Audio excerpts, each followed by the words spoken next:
Tes. Assalamualaikum warahmatullahi wabarakatuh. Welcome back to my channel. Jumpa lagi di channel saya, CPNS CAT Channel. Bagi teman-teman yang belum subscribe channel ini, silakan terlebih dahulu menekan tombol subscribe dan mengaktifkan lonceng notifikasi agar teman-teman semua dapat menerima update terbaru video-video saya. Di sini saya akan membahas 10 soal tes wawasan kebangsaan.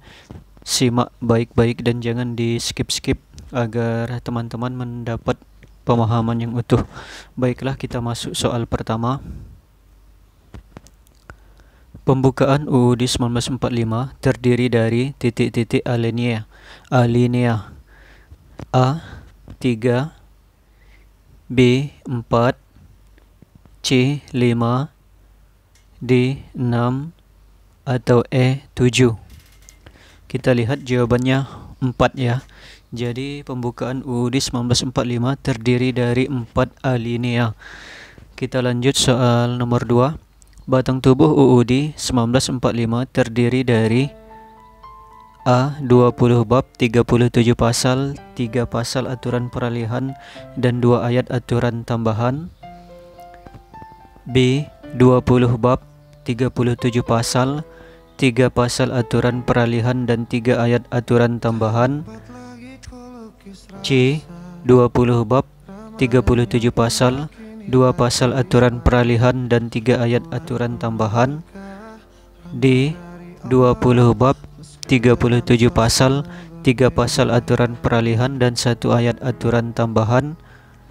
Atau E 20 bab, 37 pasal, 2 pasal aturan peralihan dan 2 ayat aturan tambahan. Jawabannya A ya, 20 bab, 37 pasal, 3 pasal aturan peralihan dan 2 ayat aturan tambahan. Jadi diingat ya, 20, 37, 3 dan 2. 3 aturan peralihan, 2 ayat aturan tambahan. Lanjut soal nomor 3. Sistem pemerintahan yang mana tugas-tugas pemerintahannya dipertanggungjawabkan oleh Perdana Menteri atau pimpinan kabinet disebut sistem pemerintahan. A. Presidensil, B. Parlementer, C. Kerajaan, D. Republik, atau E. Federal. Jawabannya parlementer. Jadi sistem pemerintahan yang dipimpin oleh Perdana Menteri adalah sistem pemerintahan parlementer. Jadi perlu diingat ya teman-teman, kalau Perdana Menteri itu parlementer, kalau presiden itu presidensil. Itu saja yang perlu diingat. Perdana Menteri dipimpin oleh parlementer, dipimpin oleh Perdana Menteri. Nomor 4. Tab MPR nomor 3 garing MPR garing 2000 mengatur tentang A. Tata urutan peraturan perundangan di Indonesia, B. Sistem pemerintahan daerah, C. Sistem pendidikan nasional, D. Sistem Hankam, atau E. Sistem perekonomian negara. Jawabannya A ya, tata urutan peraturan perundangan di Indonesia. Jadi tata urutan peraturan perundangan di Indonesia diatur di dalam Tab MPR nomor 3 garing MPR garing 2000. Kita lanjut soal kelima. Pada periode 18 Agustus 1945 sampai 27 Desember 1949 menggunakan UUD 1945 yang terdiri atas A. 16 bab, 37 pasal, 4 pasal aturan peralihan dan 2 ayat aturan tambahan. B. 20 pasal, 37 pasal 20 bab, 37 pasal, 4 pasal aturan peralihan dan 3 ayat aturan tambahan. C. 17 bab, 38 pasal, 4 pasal aturan peralihan dan 2 ayat aturan tambahan. D. 17 bab, 37 pasal, 4 pasal aturan peralihan dan 2 ayat aturan tambahan. Atau E. 18 bab, 37 pasal, 4 pasal aturan peralihan dan 2 ayat aturan tambahan. Kita lihat jawabannya A ya, 16 bab, 37 pasal, 4 pasal aturan peralihan, dan 2 ayat aturan tambahan. Jadi perlu diingat bahwa UUD 1945 pertama kali terdiri dari 16 bab, 37 pasal, 4 pasal aturan peralihan, dan 2 ayat aturan tambahan. Jadi 16, 37, 4, dan 2. Diingat pola itu saja ya teman-teman, 16, 37, 4, dan 2. Kita lanjut soal nomor 6.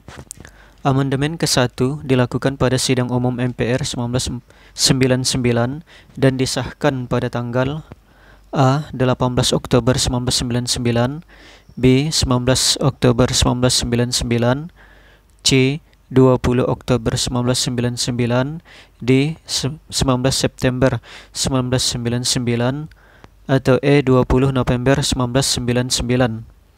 Kita lihat jawabannya B ya, 19 Oktober 1999. Jadi amandemen pertama dilakukan pada Sidang Umum MPR 1999 dan disahkan pada tanggal 19 Oktober 1999. Ingat angka tanggal 19 saja ya. 1 menunjukkan amandemen pertama, 9 menunjukkan tahun di mana disahkannya amandemen pertama itu. Jadi 1 dan 9 ya, 19. Kita lanjut soal nomor 7. Pasal tentang kekuasaan kehakiman diatur di dalam pasal A. 24 dan 25, B. 23 dan 24, C. 22 dan 23, D. 21 dan 22, atau E. 20 dan 21. Jawabannya A ya, 24 dan 25. Jadi kekuasaan kehakiman diatur di dalam pasal 24 sampai 25. Nomor 8. Fakir miskin dan anak-anak terlantar dipelihara oleh negara adalah bunyi pasal A. 31, B. 32, C. 33, D. 34, atau E. 35. Jawabannya 34 ya. Jadi fakir miskin dan anak-anak terlantar dipelihara oleh negara, bunyi pasal 34. Kita lanjut soal nomor 9. Burung Garuda ditetapkan sebagai lambang negara Indonesia pada tanggal 17 Oktober 1951 berdasarkan A. PP nomor 66 tahun 51, B. PP nomor 23 tahun 51, C. PP nomor 33 tahun 1951, D. PP nomor 38 tahun 1950, atau E. PP nomor 33 tahun 1950. Jawabannya A ya, PP nomor 66 tahun 1951. Perlu diingat, burung Garuda ditetapkan sebagai lambang negara Indonesia pada tanggal 17 Oktober 1951 berdasarkan PP nomor 66 tahun 1951. Kita lanjut soal nomor terakhir. Pada awal kemerdekaan, Provinsi Sumatera dipimpin oleh gubernur yang bernama A. Mr. Latuhar Hari, B. R. Panji Suroso, C. Mr. Teuku Muhammad Hasan, D. Insinyur Pangeran Muhammad Nur, atau E. Suryo.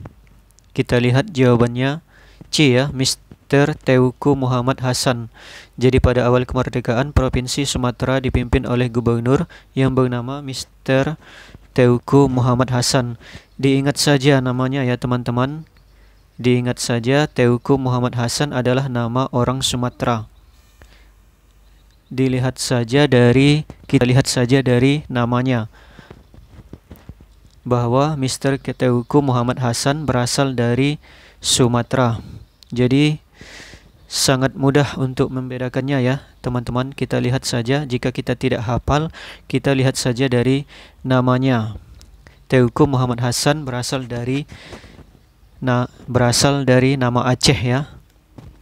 Oke teman-teman, itu saja pembahasan dan tips pada kesempatan ini. Semoga teman-teman tetap semangat dalam menyongsong tes CPNS 2021, dan bagi teman-teman yang ingin masuk di perguruan tinggi maupun sekolah kedinasan juga tetap semangat untuk tetap menonton channel ini, karena channel ini membahas soal-soal CPNS, P3K, soal sekolah kedinasan maupun soal UTBK, SBM, PTN ya.